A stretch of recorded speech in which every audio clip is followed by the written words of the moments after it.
औरंगजेब क्रूरता की सारी हदें पार करने वाला मुगल शासक। कारनामे सुनकर होश उड़ जाएंगे। नमस्कार, आप सभी का स्वागत है द वायरल हिस्ट्री के इस खास प्रोग्राम में, जहां आपको इतिहास के बेहद दिलचस्प किस्सों से रूबरू होने का बेहतरीन मौका मिलता है। तो आइए शुरू करते हैं आज एक नई पेशकश के साथ। मुगल इतिहास में चंद ऐसी औरतों के नाम दर्ज हुए जिन्होंने हवा का रुख ही मोड़ दिया। ऐसा ही एक नाम है रोशन आरा।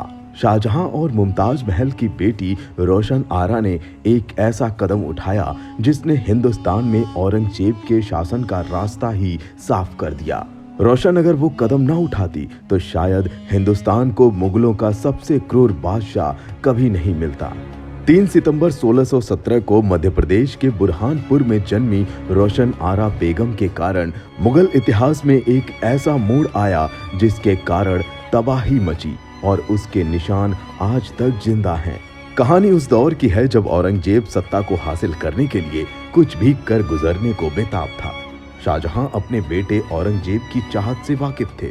वो चाहते थे शहजादा दारा शिकोह उनकी गद्दी संभाले, लेकिन ये भी जानते थे कि औरंगजेब सत्ता हासिल करने के लिए कुछ भी कर सकता है। औरंगजेब के कारनामों से तंग आकर आखिरकार उन्होंने एक दिन ऐसा फैसला लिया जिससे औरंगजेब के मंसूबों पर पानी फिरने की पूरी गुंजाइश थी। इतिहासकारों के मुताबिक सत्ता के लिए दारा और औरंगजेब के बीच बढ़ रही नफरत को खत्म करने के लिए शाहजहां ने औरंगजेब को दिल्ली बुलाया। औरंगजेब आने के लिए भी राजी हो गया था, लेकिन वास्तव में ये सुलह कराने की पहल नहीं थी, ये एक छलावा था। बादशाह शाहजहां ऐसा करके औरंगजेब को कैद करना चाहते थे और फिर उसका खेल हमेशा के लिए खत्म करने की फिराक में थे। गुप्त सूत्रों से ये जानकारी रोशन आरा को मिल गई। शाहजहां की बड़ी बेटी जहां आरा भाई दारा शिकोह से स्नेह रखती थी, वहीं दूसरी बेटी रोशन आरा को भाई औरंगजेब से लगाव था और वो उसे बादशाह बनते हुए देखना चाहती थी। रोशन आरा ने औरंगजेब की जिंदगी बचाई।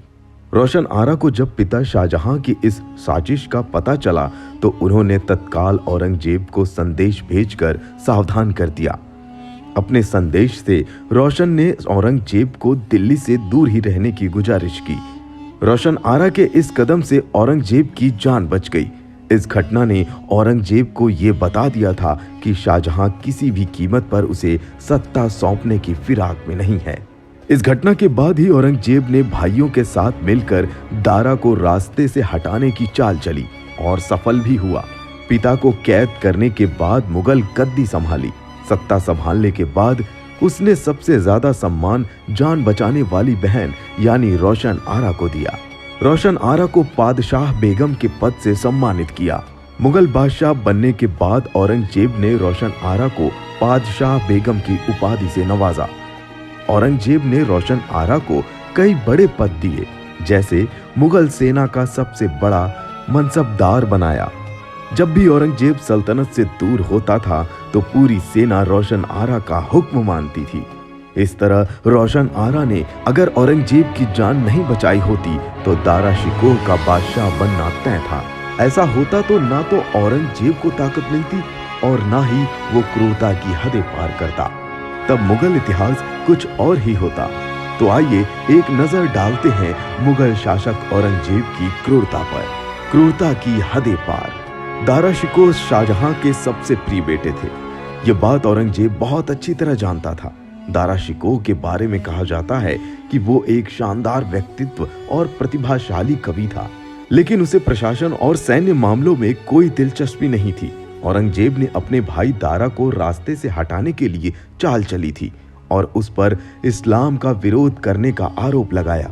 इतना ही नहीं, अफवाहें फैलाई गईं कि दारा को ग्वालियर की जेल में भेजा जा रहा है। उसी शाम औरंगजेब ने नजर बेग को बुलाकर कहा कि वो दारा शिकोह का कटा हुआ सिर देखना चाहते हैं। नजर बेग ऐसा करने के लिए जेल में पहुंचता है, लेकिन इस दौरान दारा से हाथापाई हो जाती है। लेकिन आखिर में हत्यारे दारा को जबरदस्ती घुटनों के बल बैठाकर सिर धड़ से अलग कर देते हैं। अपनी आंखों से इसकी तस्दीक करने के बाद औरंगजेब हुक्म देता है कि कि सिर को धोकर पेश किया जाए। इतना ही नहीं, 31 अगस्त 1659 को औरंगजेब आदेश देता है कि सिर से अलग हुए धड़ को पूरी दिल्ली में घुमाया जाए। कब्र थोड़ी गहरी खोदिएगा। भारत आए इतालवी पर्यटक मनुची के मुताबिक मुगल बादशाह औरंगजेब ने अपने शासन में संगीत पर पाबंदी लगा दी थी। बादशाह की पाबंदी से परेशान कलाकारों ने एक दिन विरोध जताने की योजना बनाई और दिल्ली की जामा मस्जिद पर करीब 1000 संगीतकार इकट्ठा हो गए। इस दौरान कलाकारों ने रोते हुए जुलूस निकालना शुरू किया। जुलूस ऐसे आगे बढ़ रहा था मानो किसी का जनाजा निकल रहा हो। नमाज अदा करके लौट रहे औरंगजेब के कानों में उनकी आवाजें पहुंची तो पूछा, ऐसा क्यों किया जा रहा है? प्रदर्शनकारियों ने जवाब दिया कि आपने हमारी संगीत का कत्लेआम कर दिया है, अब हम उसी संगीत को दफनाने जा रहे हैं। इस पर औरंगजेब ने कहा, अगर ऐसा है तो कब्र जरा गहरी खोदना। खुद को बताया पापी और नाकाम। औरंगजेब के कार्यकाल पर नजर डालेंगे तो पाएंगे कि उसने बमुश्किल ही ऐसे काम किए हों जिसकी जनता ने तारीफ की हो। अपने शासन में एक के बाद एक गलत काम करने वाले औरंगजेब को पापों का एहसास तब होता है जब उम्र ढल जाती है, दाढ़ी सफेद हो जाती है और शरीर साथ देने से मना कर देता है। बता दें कि औरंगजेब कभी भी रिश्तों के लिए ईमानदार नहीं रहा। ताउम्र वो सिर्फ अल्लाह के प्रति वफादार रहा। जीवन के अंतिम दिनों में उसे अपने वो कर्म सताने लगे थे जो जवानी के दिनों में किए थे। एक दिन उसने अपने छोटे बेटे काम बख्श को बुलाया और कहा, मुझे ऐसा लगता है जो मैंने दूसरों के साथ किया है अब वही मेरे अपने लोगों के साथ होगा। मैं नाकाम बादशाह साबित हुआ हूँ। अल्लाह से मिलने की घड़ी नजदीक आ गई है। मेरे गुनाह ऐसे हैं जिसे वो भी माफ नहीं करेंगे। अंतिम समय में औरंगजेब ने खुद को पापी और नाकाम बादशाह तक कह डाला था।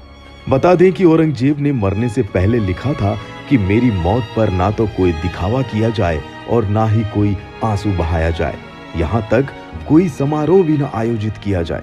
मेरी कब्र पर कोई इमारत ना बनवाई जाए। वहां सिर्फ एक चबूतरा बनाया जाए जिस पर पेड़ की छांव भी ना पड़े। मैं नहीं चाहता कि मुझे छांव भी नसीब हो। मौत के बाद मेरा चेहरा भी ना ढका जाए ताकि अल्लाह से सीधे मिल सकूं। गैर मुस्लिमों से वसूला जजिया कर। बता दें कि मुगल काल से पहले ही दशकों से मुस्लिम शासकों ने जजिया कर प्रणाली लागू कर रखी थी।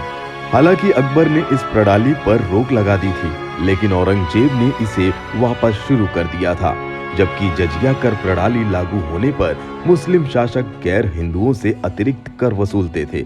बता दें कि ज्यादातर लोग इसे मुस्लिम राज्य में गैर मुस्लिमों के अपमान के तौर पर मानते थे।